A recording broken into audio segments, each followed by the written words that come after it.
నమస్తే, welcome to Andhraprabha. నేను తేజస్వి. వైసీపీకి షాక్ల మీద షాకులు తగులుతున్నాయి. సిట్టింగ్ ఎమ్మెల్యేల దగ్గర నుండి ఎంతో మంది పార్టీని వీడి బయటకు వచ్చేస్తున్నారు. అయితే పార్టీలో రీసెంట్గానే జాయిన్ అయిన అంబటి రాయుడు ఇంతలోనే పార్టీ నుండి బయటకు వచ్చేశారు. అసలు అతను పార్టీ నుండి బయటకు రావడానికి రీజన్ ఏంటి?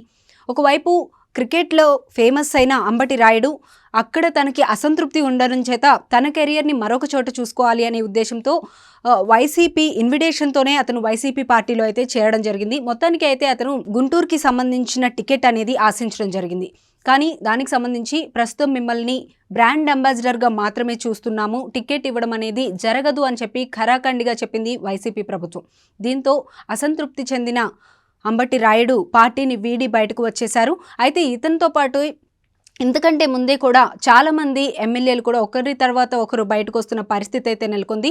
ముఖ్యంగా వచ్చేటప్పటికి రీసెంట్గా అంబటి రాయుడికి ముందు కాపు రామచంద్రారెడ్డి కూడా పార్టీని వీడి బయటకు వచ్చేశారు. అయితే కాపు రామచంద్రారెడ్డి చేసిన వ్యాఖ్యలు కూడా ఎంతో కఠినంగా కూడా ఉన్నాయి.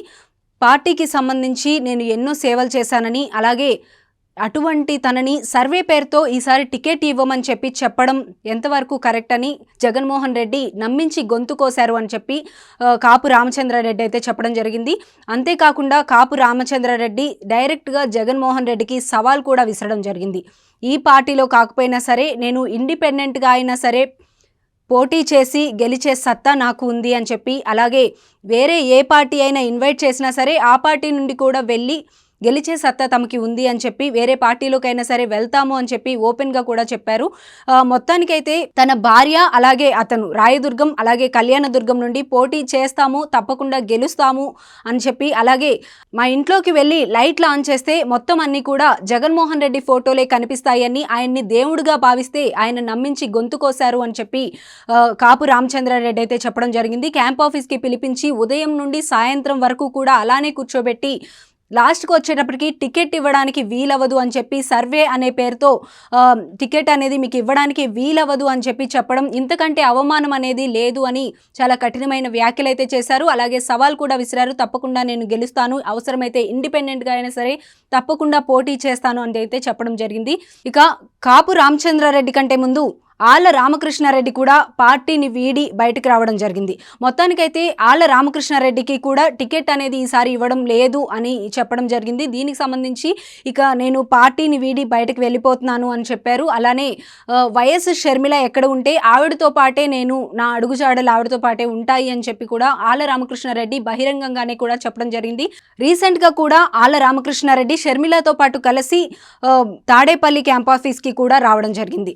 అలాగే కానీ ఇవన్నీ కూడా ఎందుకు జరుగుతున్నాయి అంటే, మొత్తానికి వచ్చేటప్పటికి ఇప్పుడు వస్తున్న ఎలక్షన్స్ని అయితే జగన్మోహన్ రెడ్డి చాలా సీరియస్గా తీసుకున్నారు, ఎంతో ప్రతిష్టాత్మకంగా అయితే తీసుకున్నారు.